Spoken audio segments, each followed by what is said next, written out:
ஒருத்தர் கேட்காம நம்ம போய் அவங்களுக்கு உதவி செய்யறது நம்மளுடைய மதிப்பையும் குறைக்கும், அந்த உதவியினுடைய மேன்மையும் அவங்களுக்கு புரியாமலே போகும்னு பாரதம் கத்துக் கொடுக்குது. கிருஷ்ணரினுடைய தேரோட்டியின் பெயர் உத்தவன். அந்த உத்தவன் கேட்கிறாரு, கிருஷ்ணா நீ நினைச்சிருந்தா இந்த பாரத போரை தடுத்திருக்கலாமே, இந்த தர்மனை சூதாட விடாம பண்ணிருக்கலாமே. கிருஷ்ணர் சிரிச்சிருக்காரு. துரியோதன் பக்கம் சகுனி சூதாடுனானா, அப்ப தர்மன் என்ன பண்ணிருக்கணும், என்னை அழைச்சிருக்கணுமே. ஆனா தர்மன் என்ன தெரியுமா நினைச்சான், நான் அந்த இடத்திற்கு வந்துவிடவே கூடாது என்று தர்மன் நினைத்தான். நான் அந்த சூதாட்ட கூடத்தினுடைய வாயிலே நின்று கொண்டிருந்தேன்.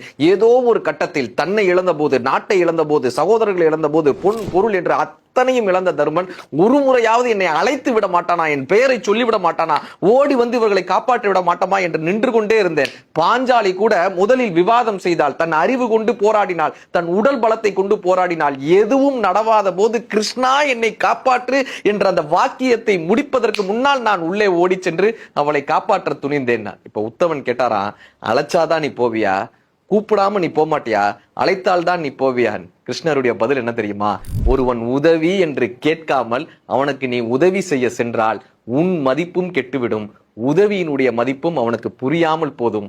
இது கடவுள் என்றாலும் அவருக்கும் பொருந்தும் நாராம். ஒருவர் உதவி என்று கேட்காமல் அவர்களுக்கு நீங்கள் உதவி செய்தால் அந்த உதவி வீணானதாக மாறும்.